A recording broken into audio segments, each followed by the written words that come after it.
itu. Baik. Apa yang disebut oleh Syekh Ibn Atta' pada maqam pertama tu, Syu'a' al-basirah ni, cahaya basirah ni lain daripada keadaan kita tadi tu. Keadaan dia guna, iaitu dia pertama sekali dia yakin kepada kekuasaan dan kehendak Allah, bahawa hidup mati kita ni memang atas ketentuan dia dengan kehendak dia. Sama macam kita juga keyakinan. Tapi perasaan dia ni, yang mengisi hati dia ni, kalau tak ada makanan pun tak apa. Tu dia. Tak ada makan apa, tak susah, tak pusing. Tu beza dia. Kita tak ada makanan, pusing, susah hati. Itu beza dia. Jadi itulah, jadi yang beza antara kita dengan mereka ni, pautan hati kita ni lebih kuat kepada sebab musabab. Sehingga bila kita nampak sebab musabab tu tak ada, hati kita gelisah, susah hati, bimbang. Itu kita. Orang yang berada pada tahap sebab dan musabab. Tapi i'tikad tidak batal. Kita sama-sama yakin bahawa Allah Ta'ala Maha Kuasa, Maha Berkehendak. Tapi pautan jiwa kita ni dengan sebab tu tinggi, sehingga bila tak ada sebab musabab tu, kita jadi susah hati lalu, pusing. Bagi orang yang berada pada tahapan syu'a'ul basirah ni, basirah dia sudah mendapat cahaya ni, nur ini, pada waktu itu dia tetap yakin seperti kita yakin. Semuanya itu tak akan berlaku kecuali dengan kehendak Allah, dengan kuasaan Allah. Tapi mereka ni, kalau dalam contoh tadi tu, andai kata tak ada makanan, tak ada sumber makanan, dia tak susah hati. Itu beza dia. Sebab apa? Pautan hati dia dengan sebab musabab ni tidak sekuat kita, tidak paut lagi. Maka sebab itu bila tak ada sebab musabab ni, pada dia tidak susah hati. Itu bezanya. Jadi syu'a' al-basirah ni, orang yang berada pada tahapan syu'a' al-basirah ni, dia sama dengan kita, bezanya kekuatan pautan kita dengan sebab musabab itu. Kalau tak ada sebab musabab, kita akan jadi susah hati. Adapun orang yang berada pada tahapan syu'a' al-basirah ni, tak ada sebab musabab, tak apa, tak ada masalah. Baik, contoh lain kalau nampak lebih mudah sikit. Kita masuk ke dalam hutang, senang. Hutang yang kita tahu bahaya, ada binatang, ada ada binatang buah dan sebagainya. Kita tetap keyakinan bahawa yang Maha Kuasa, yang berkehendak menentukan seseorang itu sama ada hidup atau mati, mudarat atau tidak, selamat atau tidak, semata-mata Allah. Itu keyakinan setiap Muslim. Tapi kita ni, oleh kerana orang awam yang berada pada sebab musabab ni, bila tengok masuk hutang dalam keadaan tak ada benda, senjata tak ada, peralatan tak ada, semata-mata kosong, kebimbangan kita tu tinggi, penuh dengan ketakutan, kebimbangan. Tapi hati tetap ada keyakinan bahawa semuanya itu tak akan berlaku kecuali dengan kudrat dan iradat Allah. Tapi pautan kita ni dengan sebab musabab tu, oleh kerana tak ada benda ni, kita akan jadi cemah, takut, bimbang, berunyuk. Tapi bagi orang yang dikurniakan Allah syu'a' al-basirah, cahaya mata hati ni, bila tak ada sebab musabab, tak ada senjata, tak ada apa-apa, dia masuk hutang, pada dia tak ada kebimbangan tu. Itu beza dia. Itu tanda orang yang berada pada tahap syu'a' al-basirah. Yang ni bila sebab musabab tu tak ada, hatinya tetap tenteram. Sebab apa? Kerana dia hatinya mendapat kesedaran yang lebih tinggi tentang kekuasaan Allah, kehendak Allah, ketentuannya dan sebagainya. Itu beza dia. Kesedaran hatinya tu lebih tinggi. Jadi bila tak ada sebab musabab, hatinya tak using macam kita. Kita ni tak ada using. Dua-dua ni sama dari segi, pertama sekali dia ni meyakini tentang sifat-sifat Allah, kudratnya, iradatnya.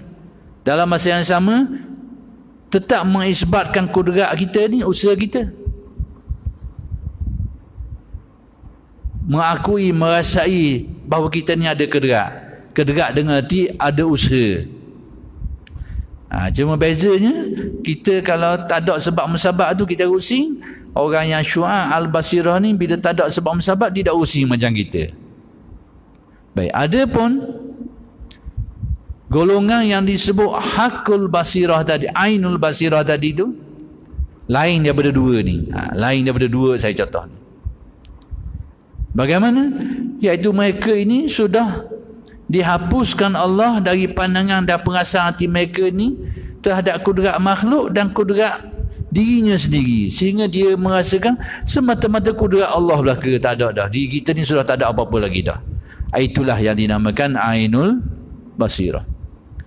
Jadi ainul basirah ini, yakni pandangan mata hati itu sendiri, itu ainul basirah itu dalam bahasa mudah gak. Kalau istilah lain kalau kita nak pakai, orang yang mengalami fana. Fana apa benda? Iaitu dia sudah tidak lagi melihat kepada kudrat makhluk, kudrat dirinya, kudrat makhluk lain tak ada lah. Dalam pandangan mata hati dia semata-mata kudrat Allah, semata-mata iradat Allah. Itu maksudnya. Jadi hak yang ainul basirah ini sudah tentu lebih tinggilah. Jadi kita ni waliknya hak pertama tadi tu, atau naik sikit naik yang kedua. Itu waliknya kita ni. Tapi dua-dua ni masih lagi dalam lingkungan orang-orang yang beriman, yang percaya kepada Allah, percaya kepada kekuasaannya, percaya kepada kehendaknya, tetap percaya. Cuma tahap keyakinan tu tidak sama. Kita ni orang awam yang berada pada tahap banyak bergantung sebab musabab, memang hati kita banyak paut situlah. Bila tak ada sebab musabab, tak ada jalan ikhtiar, jalan usaha, kita akan hati kita yang akan terganggu.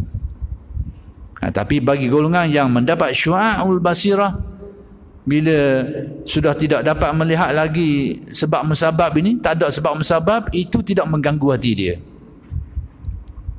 Baik, sekarang balik kepada kalam hikmat, iaitu orang yang ainul basirah ni, dia bila seseorang mencapai darjat tu, dia tidak lagi melihat kepada kudrat makhluk ni, sifat-sifat makhluk, sifat-sifat dirinya sudah terhapus, semata-mata melihat kepada kekuasaan Allah.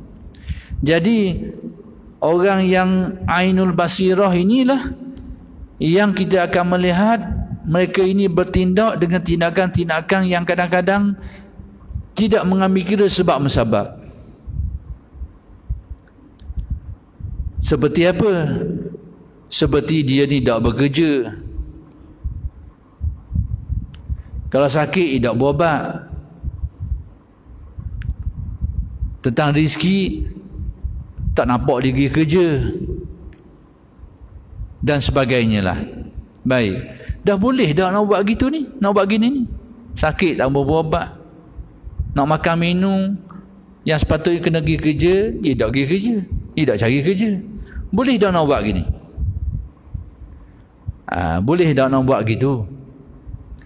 Jadi boleh tak boleh ni tengok kepada orang tu. Kalau dia bukan darjah tu, tak boleh buat.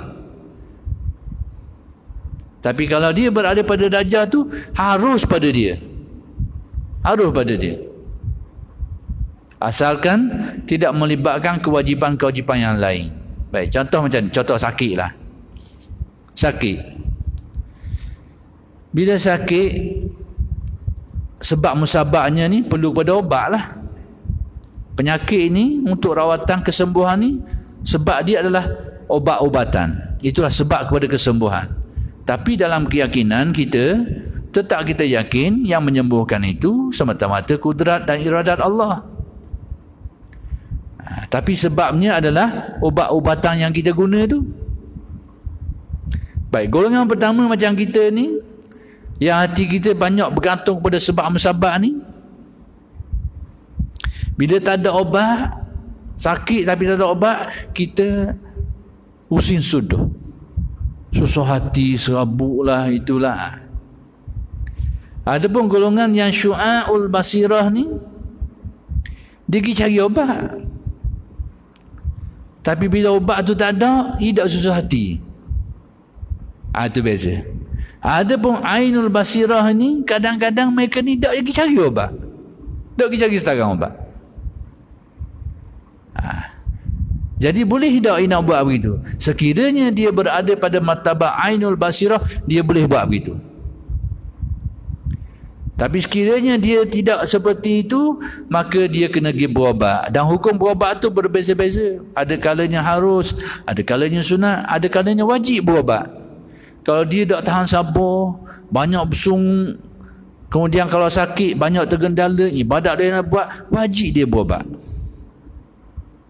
Contohnya dia ada sakit orak seluruh badan. Dia ni pula tak tahan sabar. Bila sakit kok, tak mayang lalu. Mayang pun tak, puasa pun tak, tengah sakit ni. Jenis pesen gitu. Sabar pun tak. Yang bila sakit kok, ibadah-ibadah pun tergendala habis. Orang jenis ni wajib dia kena cari usaha berubat. Tapi bagi orang yang tidak seperti itu, harus je. Sebab itu diriwayatkan daripada Sayyidina Abu Bakar, bila dia sakit, maka orang suruh dia berubat. Dia kata apa? At-tabibu amradani. Aku ni sakit. Bila orang suruh dia pergi cari jumpa doktor lah, berubat. Dia kata, aku sakit pun kan doktor lah yang menyebabkan aku sakit, kata. Jadi maksud doktor tu bukan doktor yang nak pergi jumpa tu, yakni Allah Ta'ala maksud dia tu. Jadi aku nak cari obat benda, dialah yang menentukan aku sakit. Yang ni Allah Ta'ala yang menentukan aku sakit, dia juga yang akan menyembuhkan aku. Jadi orang seperti ini ni, yang berada pada darjahnya dia boleh buat. Harus pada dia.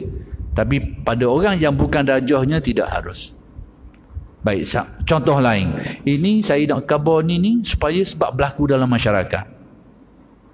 Kalau kita tengok ada orang yang sakit lagi berubat tu, kena perinci dulu tengok dia duduk darjah mana. Kalau duduk darjah tadi tu, dia tak kisah apa-apa, dia tak bersungut, ibadah boleh berjalan macam biasa, maka harus pada dia. Tapi kalau kita tengok dia sakit, mula besi bangun, bersungut situ, bersungut sini, mengawas situ, mengawas sini. Lepas tu kau tak boleh, akhir sekali ibadah ni tak buat, ibadah ni tak buat, ni dah boleh. Kena tengok keadaan dia ke mana. Baik, masalah rezeki pun sama. Masalah cari rezeki kehidupan ni, untuk nafkah ni. Baik, kedudukan pun seperti itu. Kita ni, rezeki kita ni dapat dengan jalan usaha. Pergi kerja dapat gaji, boleh belilah bekalan-bekalan makanan untuk keperluan kita.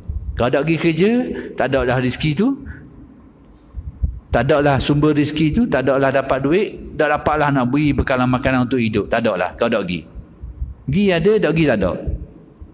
Jadi kita terikat. Jadi kita ni, orang yang berada pada maqam sebab musabab ni, kita akan lebih terikat dengan sebab musabab tu. Dengan hati kalau kita boleh pergi kerja, hati kita sedang, ada kerja ni, adalah rezeki, adalah nafkah. Tapi time tak ada kerja, time mutuh rezeki, tak ada pendapatan, susah hati, pening, mula mikir macam-macam. Ini kita berada pada darjah sebab musabab. Adapun orang yang berada pada darjah syu'a al-basirah itu, iaitu orang yang mata hatinya itu bercahaya, dia pergi kerja macam kita kau, pergi cari rezeki. Pertama tadi pergi kerja, ada dia suka hati, kerana dapat dah, nampak dah akan dapat hasil ni. Tapi kalau tak ada kerja, dia mula serabut, susah hati, pening kepala. Hak kedua ni sama juga, dia pergi kerja, tapi andai kata tak ada kerja, tak ada hasil hari itu, hati dia tidak susah hati, tidak gelaru, tidak pening, dia boleh bersabar, dia bertahan. Itu beza. Orang yang kedua itu dinamakan syu'a al-basirah. Sebab apa? Keyakinan dia itu dapat melihat dekatnya Allah Ta'ala. Dia lebih yakin ketentuan Allah daripada usahanya sendiri. Kita ni lebih yakin, bukan yakin dengan hati ragu terhadap Allah Ta'ala. Yang ni lebih berpaut hati kita terhadap usaha kita berbanding pemberian Allah kita. Tapi keyakinan sama je, tetap yakin bahawa semua itu tak akan berlaku kecuali dengan kudrat dan iradat Allah. Cuma hati kita ni kuat pautan dengan sebab musabab tu, sehingga kalau tak ada sebab musabab tu, kita ni akan jadi susah hati kerana pautan kita lebih kuat. Adapun Syu'a al-Basirah, dia beza dengan kita, dia melihat kekuasaan Allah Ta'ala itu lebih dekat berbanding dengan usahanya sendiri. Sebab tu kalau sebab musabab tu tak ada, usaha tu tak ada, dia tak gelisah. Pergi cari kerja tak ada, dia tidak, hatinya tidak menggelabuk, hatinya tidak gelisah. Sebab apa? Dia melihat bahawa ketentuan Allah Ta'ala itu lebih dekat berbanding usahanya itu. Mungkin dia akan dapat kod lain pula lagi dan sebagainya. Kita bila dah dapat sumber tu, penipu lalu dah, padang dah, macam-macam. Itu beza dia. Jadi ada pun seseorang yang berada pada Ainul Basirah ni, kadang-kadang dia tak pergi cari. Dia tak cari sekarang. Dah boleh tak dia buat gitu? Boleh, sekiranya dia berada pada maqam tu. Tapi sekiranya dia tidak berada pada maqam tu, rezeki dia ni, dia perlukan rezeki, kerja tak ampuh. Tapi bila tak ada rezeki, duk nyusah ke orang. Duk bersimbang, duk nyusah ke orang, duk beban ke orang, menimbulkan masalah kepada orang lain. Ni tak boleh buat gitu. Sebab tu kadang-kadang ada di kalangan orang kita ni, kadang-kadang bukan tunjuk lah, ada di antara setengah ahli masyarakat kita ni, watak dia ni macam watak Tok Wali lah. Kerja pun tak, konon-konon rezeki ni mari, tapi time mutuh rezeki kau sikit, tak ada sikit kau, mengawal bukan main sekarang. Mengawal sini, penipal susah, itu menyusah, tepung kau tu, tepung kau ni. Tapi masa tanya lain tu macam Tok Wali lah. Macam Tok Wali. Ini pattern kita. Jadi sebenarnya itu sikap yang salah. Saya nak khabar sikap yang salah, bahawa orang yang berada pada darjah ni Ainul Basirah ni, sekalipun dia tak berusaha, kalau dia tak dapat rezeki pun, dia tak jadi susah hati pada dia. Dia tidak akan membebankan orang, dan dia pun tak susah hati. Dia kuat keyakinan, ibadah dia terlaksana dengan baik, perjalanan hidup dia boleh berjalan dengan macam biasa, dan dia tak menyusahkan orang. Tapi darjah pertama saya khabar tadi tu, ni bila setuk je, dia mula gelabah, dia mula susah hati, dia akan menyusahkan orang, dia akan membebankan orang dan sebagainya. Jadi supaya kita fahamlah. Jadi kalau kita tengok fenomena ni berlaku dalam masyarakat, pertama sekali jangan cepat sangatlah kita tuduh. Ni kerja pun tak ampuh, jangan cepat tuduh. Kita tak tahu kalau dia boleh jadi berada pada darjah ni. Kena tengok ehwal dia dululah. Baik. Jadi saya nak terangkan sikit lagi orang yang berada pada kedudukan yang Ainul Basirah ni, iaitu dia tak melihat lagi kudrat dirinya sebab dan juga kudrat makhluk ni, sebab musabab dia tak nampak. Dia nampak semata-mata Allah Ta'ala lah yang menentukan, atas dia belakalah. Pada pandangan mata hati dia ni, makhluk ni sudah tak ada benda dah. Kudrat iradat makhluk ni tak ada apa-apa lagi dah. Inilah yang dikatakan orang yang berada pada darjah fana. Baik, cuma saya nak beritahu rahsia orang yang duduk darjah ni. Kalau dia ni betul-betul duduk darjah ni, pertama sekali dari segi hukum saya beritahu tadi tu, maka orang yang berada pada darjah Ainul Basirah ni, orang yang mendapat hakikat mata hati ni, yang memiliki keyakinan yang bulat terhadap Allah, sehingga dia sudah tidak pandang lagi kepada makhluk, kepada dirinya, kepada makhluk yang lain. Orang jenis ini pada dia harus saja untuk mencari sebab musabab. Maksudnya kalau dia tak cari sebab musabab pun tak apa. Kalau dia sakit, dia tak pergi berubat. Kalau dia perlukan makan minum nafkah, dia tak pergi kerja. Tak apa pada dia. Pada golongan yang saya sebut Ainul Basirah tadi itu. Harus pada dia untuk buat seperti itu. Cuma saya nak beritahu sedikit rahsia orang yang duduk darjah tu. Rahsia dia apa benda? Orang yang duduk darjah ni dia ini akan dirizkikan oleh Allah Ta'ala, keperluan hidup dia akan dipenuhi oleh Allah Ta'ala dengan cara-cara yang tak ikut undang-undang sebab musabab. Itu dia.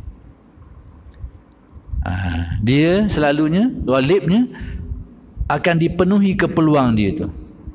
Seperti keperluan rizkinya, keperluan sakit demam dia tu dan sebagainya, akan dipenuhi keperluan tu, tak ikut jalan musabab-musabab. Sebab itu kata ulama tasawuf, seseorang itu akan dilayang oleh Allah menurut keyakinannya terhadap Allah. Kalau kita ni berada pada darjah sebab musabab, maka layanan Allah terhadap kita ni, urusan hidup kita ni akan sampai kepada kita, hajat kita ni akan dia penuhi dengan kaedah yang berkait dengan sebab musabab. Tapi bila seseorang itu berada pada satu kedudukan yang mana dia tidak berpaut pada sebab musabab, maka keperluan dia ini akan dipenuhi oleh Allah, tak ikut jalan sebab musabab. Dan inilah rahsia hadis Nabi SAW, iaitu Nabi menjelaskan bahawa di dalam hadis kursi Allah Ta'ala berfirman, ana inda zanni abdi bi. Aku, kata Allah, adalah menurut tahap keyakinan hamba-Ku terhadapku. Dengan arti, kalau kita ni, hati kita ni banyak berpaut dengan sebab musabab, maka keperluan hidup kita, rezeki kita dan sebagainya akan dapat dengan jalan sebab musabab. Maksudnya kita akan dapat rezeki dengan jalan pergi kerja, berusaha, meniaga dan sebagainya. Tapi sekiranya hati kita ini tidak berpaut dengan sebab musabab, maka keperluan hidup kita itu dipenuhi oleh Allah dengan cara yang di luar undang-undang sebab musabab, diberi oleh Allah. Baik, yang kedua ini yang saya nak jelaskan sikit. Tujuan saya jelaskan ini secara panjang lebar sikit untuk menjadi pedoman kepada kita. Pertama sekali untuk diri kita juga. Yang kedua supaya kita tidak mudah tuduh orang yang kita tengok seolah-olahnya bercanggah dengan pedoman zahirnya. Itu tujuan saya nak khabar benda ni. Nanti saya akan sebut kisah-kisahnya. Supaya kita ni tidak salah menghukum.